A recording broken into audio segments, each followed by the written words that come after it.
The second rule of habit engineering: make a plan. And this is the one that maybe is like the most obvious, yet at the same time, the one that we're least likely to do. And this is as simple as saying when and where, and perhaps for how long, am I going to do the habit? So I often use the example of like when you're making plans with a friend and you say like, hey, we haven't talked in a while, let's catch up. You're like, yeah, we should catch up sometime. Yeah, like we'll figure something out. We'll talk to you later. And what happens? Or they say, yeah, we'll figure it out tonight. We'll see what's going on. Nothing. But what happens if you say, oh yeah, we should catch up? Like, well, yeah, how about we do Saturday at 1? Or yeah, we'll see tonight. I'm going to get there at 7:45, and once I get there, I'll text you. All of a sudden, it's not magic. It's just having that plan or the implementation like trigger that makes you follow through. And that's true of any habit.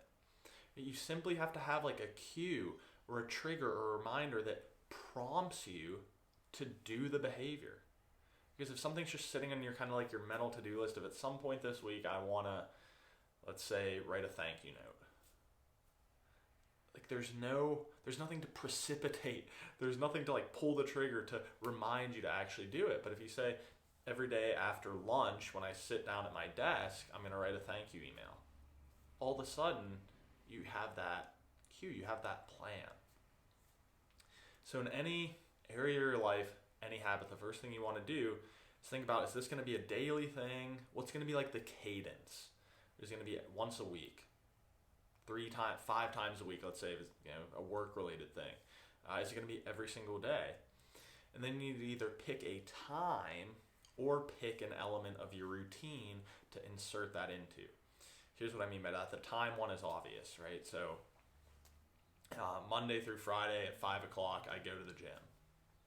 Boom. Inserting it into your routine is more like saying, every morning I wake up, take a shower, eat breakfast, head to work, whatever. So I'm going to say every morning, so I wake up, take a shower, then sit down at my table, read 10 pages of a book, and then eat breakfast.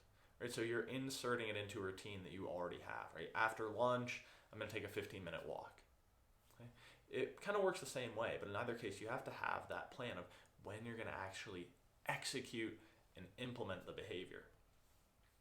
And another important part of that is saying how long you're going to do the behavior. And again, this doesn't always apply, right? Maybe your habit is to just eat an extra serving of vegetables, right? Like you don't have to say, I'm gonna eat vegetables for 15 minutes.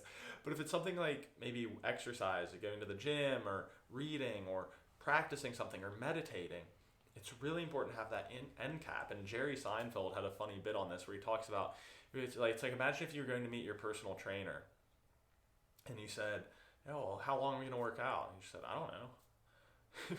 Like you'd never even start, right? It's like going out to run a race and you say, I'm going to run 5 miles today. You just say, I'm just going to go run.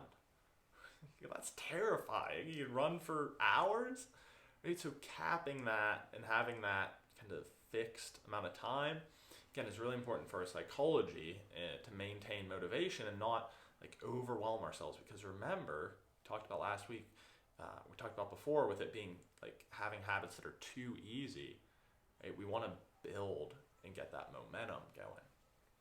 So that's important of having a plan. This also factors in when we think about like tracking, which is something we'll talk about later on.